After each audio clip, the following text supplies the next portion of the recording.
Labias de Parrilla es un podcast en donde les damos la información justa y suficiente para que ustedes puedan pretender que son expertos en un tema y parezcan cultos e interesantes cuando suelten esta labia en una reunión con sus amigos. En la Labia de Parrilla de hoy les voy a hablar de la historia del Vaticano, el país que tiene menos chance de ir a un mundial que la Vinotinto. O bueno, al menos eso espero, porque si no sería muy triste. Así es, amiguitos, en esta labia aprenderán todo lo que tienen que saber para fingir que saben sobre el Vaticano. Así que tomemos nuestras sotanas, nuestros bastones y entremos a este maravilloso mundo y santo lugar que, como primer dato les digo, no le piden visa a los venezolanos, que no es un dato pequeño. Ahorita que nos piden visa a nosotros en cualquier lado, este no es un dato menor, importantísimo. Empecemos por el principio. ¿Qué es el Vaticano? El Vaticano es oficialmente conocido como la Ciudad del Vaticano y es un enclave independiente situado en el corazón de Roma, Italia. Es el centro espiritual y administrativo de la Iglesia Católica y es la residencia oficial del Papa,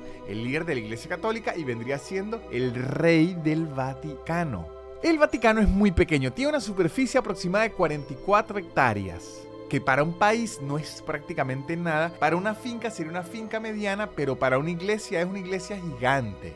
Y antes que ustedes se pregunten qué es un enclave, ya se los voy a responder. Un enclave es un área o territorio completamente rodeada por otro territorio de un país o entidad geográfica más grande. ¿Qué quiere decir? Que es un país dentro de un país, es como una matrioshka pero de geografía. Otros ejemplos de enclaves serían San Marino, Lesoto, Mónaco y Gibraltar. Ahora una pregunta muy importante, ¿el Vaticano es realmente un país? La respuesta rápida es sí. La Ciudad del Vaticano es un país independiente, o para llamarlo de una forma más específica, es un microestado independiente y soberano enclavado en la ciudad de Roma.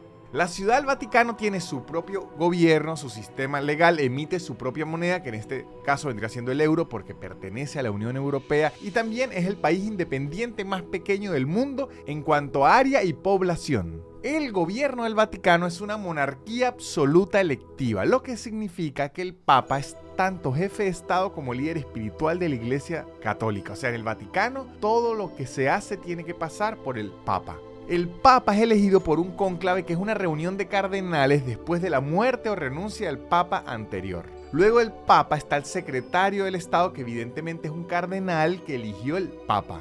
También está el colegio cardenalicio, que vendría siendo como el Congreso, que es un grupo de cardenales que asisten al Papa en la toma de decisiones y, lo más importante, eligen al nuevo Papa en caso que el anterior muera o renuncie. Es importante decir que estos cardenales son elegidos por el Papa. Y para la administración, ya de más asuntos administrativos y de país, no tanto de la iglesia, está la gobernación del Estado de la Ciudad del Vaticano, que toda esta gente también es elegida por el Papa. Finalmente, la estructura de gobierno termina con el Consejo para la Economía, que fue establecido a designación del Papa y supervisa todas las actividades económicas y financieras de la institución vaticana. O sea, hasta las cortinas de los baños. ¿Quién las elige? Probablemente el Papa. Como es un país tan pequeño, de hecho, el país más pequeño del mundo, pues evidentemente tiene muy pocos habitantes. Según estimaciones recientes que pueden variar ligeramente, la población de la Ciudad del Vaticano es aproximadamente entre 800 y 1000 personas. Cónchale, tan poquita gente y son incapaces de hacer un censo, Dios santo. Estas 800 a 1000 personas incluyen los residentes del Vaticano, funcionarios de la Iglesia Católica designados por el Papa, obviamente, personal de servicio y guardias suizos. Ahora, ¿qué tan suizos son los guardias? Muy suizos. Y ustedes se preguntarán, ¿pero por qué hay guardias suizos cuidando el Vaticano? Ya les explico. Los miembros de la Guardia Suiza que deben estar cuidando el Vaticano deben ser suizos, católicos, solteros entre 19 y 30 años y además haber completado el servicio militar en Suiza, que esto más bien parece una petición de Grindr. Mire, quiero suizos, solteros, militares y que tengan entre 19 y 30 años. Rarísimo. Y la Guardia Suiza Pontífica fue fundada en 1506 y es una de las fuerzas militares más antiguas del mundo. Su creación fue solicitada por el Papa Julio II y fue reclutada directamente entre soldados suizos y ahí quedó. A mí me gustan suizos. Y también es una forma que el gobierno suizo le brinda seguridad al Vaticano y así no se mete en problemas con otras naciones, ya que Suiza ha sido eternamente neutral. Actualmente es la única fuerza militar del Estado de la Ciudad del Vaticano y está encargada de la seguridad del Papa y la seguridad del país. Y se estima que la Guardia Suiza cuenta con alrededor de 100 a 130 soldados en servicio activo. Cada vez que cumplen más de 30 años, adiós, como Leonardo DiCaprio con sus novias. Llegan a la edad y dicen, ¿sabe qué? Fuera, que venga uno jovencito. Ahora, ¿desde cuándo existe el Vaticano? Ya les cuento. Todo comenzó con la muerte de Cristo. De hecho, ahí nace la iglesia en sí. Y luego San Pedro, que fue el apóstol Pedro, quedando como el nuevo heredero de las enseñanzas y responsable de crear la nueva iglesia. Claro, no nos referimos a la iglesia físicamente, sino el responsable de crear el cristianismo. No existe mucha data en qué momento preciso Pedro se fue a Roma. Lo cierto es que se fue a Roma y de allí es que empieza a construir la iglesia. Desde Roma, y de ahí él se consagra el primer papa. San Pedro muere allí en Roma y desde ahí, desde esa misma ciudad, comienza una larga lista de papas hasta los que hemos tenido en la actualidad. Sin embargo, no existía una iglesia, un lugar que fuera la sede de la iglesia católica en sí, hasta que en el año 756 el Papa Esteban II creó unos territorios llamados estados pontíficos. Estos estados en realidad eran territorios dentro de Italia que la iglesia iba comprando poco a poco, hasta que se armó un terreno grandísimo y dijo, ok, esto van a ser nuestros estados pontíficos. Estamos dentro de Italia, pero este terreno es mío.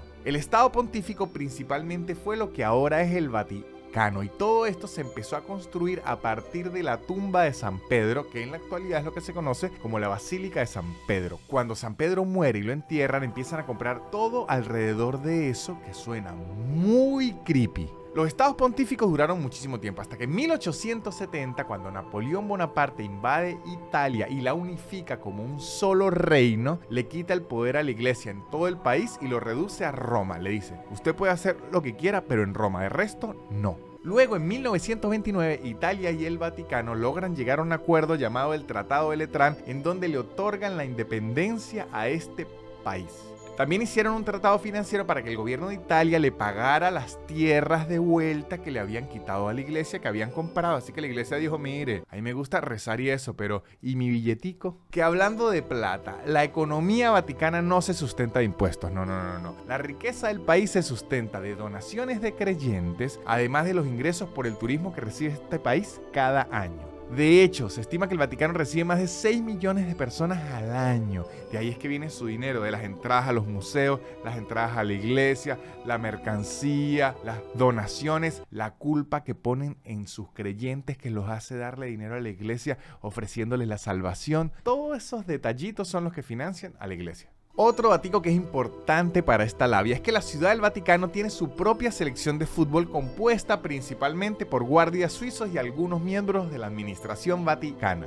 Igualmente no van a poder ir al mundial porque no pertenecen a la FIFA, pero sí pueden participar en otros encuentros amistosos, que aunque no pertenezcan a la FIFA, pertenecen a algo mejor, la Liga de Dios. Igual no creo que esto decepcione a demasiadas personas porque en realidad no existe mucha gente con la nacionalidad del Vaticano. De hecho, la nacionalidad del Vaticano solo se concede por medio de un derecho y se quita luego de terminar las funciones allá. La tiene el Papa, los cardenales, y cuando se retiran, se jubilan, le dicen, bueno, adiós la nacionalidad, venga ese pasaporte para acá. Así que muchachos, ¿qué aprendimos hoy? Pues que si alguien los quiere conquistar diciéndole que les va a dar la nacionalidad del Vaticano, es mentira, al menos que los esté cortejando el mismo Papa, que ahí sería bueno, ahí sí. Así que ya saben muchachos, si están en una fiesta y quieren ir al baño y no quieren que les roben la silla, digan que ese lugar es un enclave gobernado por ustedes y que no se lo pueden quitar, o se pueden buscar un soldado suizo muy apuesto y joven para que se los cuide.